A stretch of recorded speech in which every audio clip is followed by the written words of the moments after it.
Hey, this is Kevin. Let's talk politics again. CNN had this piece with Stephen Goldstein accusing Trump of racism, and it's really kind of stupendous in its deceitfulness. After Trump's remarks today, you came out very forcefully. You wrote, the president's sudden acknowledgement is a Band-Aid on the cancer of anti-Semitism that has infected his own administration. His statement today is a pathetic asterisk of condescension. Make no mistake, the anti-Semitism coming out of this administration is the worst we have ever seen. That is a serious charge. Absolutely. Erin, time and again, this president has had an opportunity to condemn anti-Semitism. He had a chance to include Jews and Holocaust remembrers. He didn't. He had a chance to speak out against the desecration of Jewish cemeteries this weekend. He didn't. He had a chance to speak out against bomb threats against JCCs, and he didn't. Today, when he was forced, obviously by some staffers, because it came several news cycles after, he finally spoke out. Is our country so lower in its expectations of what to expect from a president that we are supposed to say, congratulations, Mr. President, you recognize anti-Semitism? That's pathetic. Here, CNN refers to Stephen Goldstein as the director of the Anne Frank Center, but what CNN didn't say is Goldstein was also the co-campaign manager for Democrat John Corzine's Senate campaign in 2000. Mr. Goldstein had previously worked for the U.S. Congress as press secretary to Democrat Senator Frank Lautenberg. He also was a counsel to the U.S. House Judiciary Committee working for Democrat Chuck Schumer. In short, CNN is telling us all lies of omission by not revealing Stephen Goldstein's background and political biases. Instead, his political connections to the DNC are obscured by this CNN propagandist. And don't kid yourself, this is blatant propaganda. Now, when I restart the video, observe the aggressive posture Stephen Goldstein takes towards Kayleigh McEnany. Kayleigh, what do you say? He was asked about it directly twice in the past week. There were all these incidents. It wasn't until his daughter tweeted yesterday that he then suddenly, in a prepared speech that he read, said the words. For those wanting to give the president a fair chance, you would have heard him condemn anti-Semitism. And I have his exact quote from the first time he was asked this question. He said, "I want peace in this country. I want to stop crime and long simmering racism." That sounds like a condemnation to me. But some people on the left are using the veil of anti-Semitism and the charge of anti-Semitism to further their own political causes. It's dangerous. What the hell was that little head bob thing he did there? We should not be loosely throwing this term around. And I've got to ask you straight on, so you think the president does not like Jews and is prejudiced against Jews? You think that about the president of the United States? You bet. And do you know why? And wow is right, Kayleigh. Do you know why? Does he hate his daughter? Does he hate his son? You know what, Kayleigh? I am tired of commentators like you from the right trotting out his daughter, trotting out his son-in-law Wait. the president's anti-Semitism. Stephen Goldstein is being a fucking douchebag right here. He's trying to say that Trump can't look at his own children as proof positive that he doesn't hate Jews. This is ridiculous. This would be like somebody's married to a black woman or a black man, and they can't say, well, of course I'm not racist. My wife is black. That's exactly what this dickhead Stephen Goldstein is saying. This is utterly ridiculous.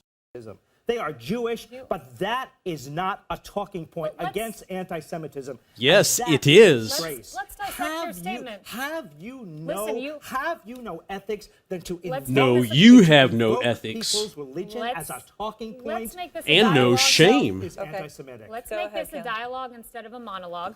Do you think the president dislikes his daughter? Okay. Answer the question. You know answer. What? He won't answer. You know what? I'm under no obligation to answer a curveball question. You can't answer if the you're going to make that charge, you are obligated to answer. On nothing. Goldstein tries to claim that it doesn't make sense to cite Trump's daughter as proof that he's not racist. But the fact is, it makes all the sense in the world.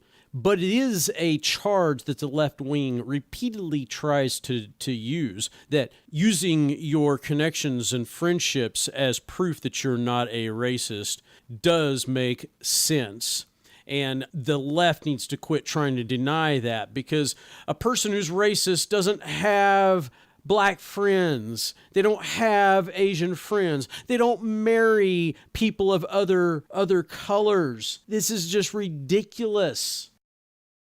you know, when he's asked the question, he goes off for 20 seconds about his electoral college victory. Then he mentions racism. Later on, he does say, as for the Jewish people, I have a daughter. Does that do it for you? Yes, stopping crime and long simmering racism sounds like a condemnation. And Mr. Goldstein could not answer. Could not answer. No, you Stephen, can't answer the question as to you why. won't let me finish. You're right, because he talked about the Electoral College. Stephen, let me finish. Thank you, Kayleigh. There is a flaw in your logical reasoning. Oh, you that's told me the first thing you said is the president dislikes Jews.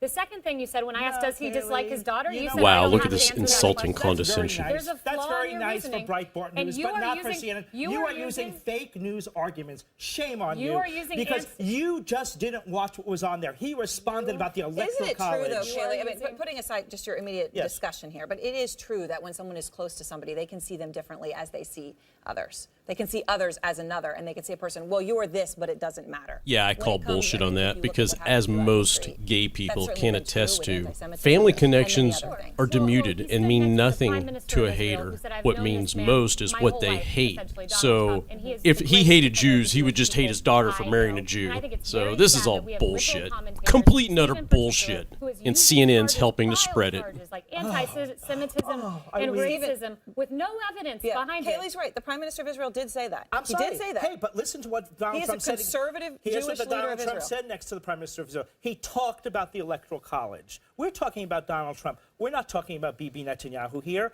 When Donald Trump had an opportunity to speak out strongly against anti-Semitism, What Stephen Goldstein is talking about is this particular exchange about 25 minutes into the Trump-Netanyahu news conference. Mr. President, since your election campaign and even after your victory, we've seen a sharp rise in anti-Semitic incident across the United States. And I wonder, what do you say to those among the Jewish community in the States and in Israel and maybe around the world who believe and feel that your administration is playing with xenophobia and maybe racist tones? And Mr. Prime Minister, do you agree to what the President just said about the need for Israel to restrain and to stop settlement activity in the West Bank? And a quick follow-up on my friend's questions. Simple question. Do you back off from your vision to the end of the conflict of two-state solution as you lay out in Bar Ilan speech, or you still support it? Thank you. Well, I just want to say that we are, very honored by the victory that we had, 306 electoral college votes. We were not supposed to crack 220. You know that, right? There was no way to 221, but then they said there's no way to 270. And there's tremendous enthusiasm out there. I will say that we are going to have peace in this country. We are going to stop crime in this country. We are going to do everything within our power to stop long simmering racism and every other thing that's going on, because a lot of bad things have been taking place over a long period of time. I think one of the reasons I won the election is we have a very, very divided nation, very divided. And hopefully I'll be able to do something about that. And it was something that was very important to me. As far as people, Jewish people, so many friends, a daughter who happens to be here right now, a son-in-law, and 3 beautiful grandchildren. I think that you're going to see a lot different United States of America over the next 3, 4, or 8 years. I think a lot of good things are happening, and you're going to see a lot of love. You're going to see a lot of love. Okay? Thank you.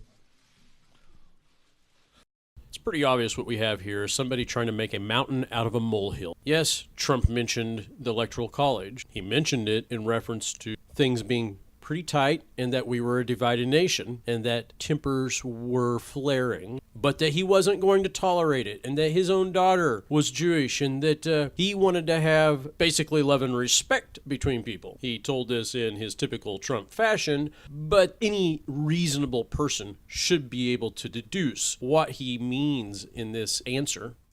he's talking about the Electoral College. How ridiculous. You were- Kayleigh. you- And you know then what you you come were- here and she asks whether he Okay. whether he Quick likes final his own word, Kayleigh, daughter. because you started. Stephen, Quick- you're doing a my disservice God. to your own cause Oh, because by I throwing out weep for farce you. charges Oh. of anti-Semitism, you're neglecting the times Yes, where there thank- actually is hate that we need to put a spotlight You know what? All right. And why don't you respond to it instead of responding to the Electoral College? In the end, Stephen Goldstein and CNN are giving us lies and political spin, but to what end, I'm not quite sure yet. Donald Trump supported Democrats for years, but he abandoned the DNC in 2008 and chose to run for president as a Republican in 2012. It seems Democrats always go scorched earth on people who leave the DNC, and as well, Democrats have a lot of hate for anyone who attacks their politicians. So they have a double dose of hate for Donald Trump, I understand. But they attack how he talks? Come on. He talks like a New York businessman who was born in 1946. It seems no one really cared about how he talked for the decades he did business in and around New York City. No one cared in Hollywood or in the other halls of power he frequented. It only became a concern when Trump joined the Republicans and ran as president. Now, as far as the media is concerned, their biases are clear. They either had to have been covering for Donald Trump's racism and sexism for the decades he's been in the public eye, or they're lying and spinning now to make Trump look worse than he is. These traits we're talking about, sexism and racism, these aren't traits that suddenly are discovered in a 70-year-old man who's been a public figure all his life. So really, if the media biases weren't clear long ago, they should have been made crystal clear in 2016 when they declared they weren't going to cover Trump fairly anymore. And even though you can find a story here and there, like the one I'm linking to here in the Hill, most people simply aren't aware that objective reporting went out the window in 2016, if not long ago, in fact. In fact, it can be argued objective reporting went out the window when the media sold out to both the Democrats and Republicans and started acting as a gatekeeper to keep other political parties from the debate. That just really needs to end, honestly. But it is really fitting that the media turned on Trump because they are pretty much Democrats with bylines. They naturally have the same level of antipathy for a turncoat as any Democrat politician. And given all these biases, are we really supposed to naively think they're not attempting to control messaging? Well, I recognize their biases, just as I recognize the biases of Republicans. I think marijuana should be legal, and I'm gay, so I hardly agree with Republicans on that issue. I don't wear blinders either, and I'm not asleep. I see both parties trying to control the narrative, but the thing is, Republicans don't have nearly the media reach for pushing their propaganda as Democrats do. Democrats push their agenda through a cadre of media fronts like news, movies, television, and music. And I don't buy the shit of either party, so I'm not buying what either one is selling, okay? But the fact is, I do know which machine has the power to take a man who was one of them for decades and who had literally never had anything in his history that would make you think he was a racist or a hater of some sort, and then literally overnight turn the guy into Hitler. There's only one political party in the United States that's capable of that. It's very obvious the DNC is so damned butthurt that they're going to just have a burn it all down attitude. They're pulling out all the stops. They're going to turn a guy who never wrote anything close to a Mein Kampf into a Hitler.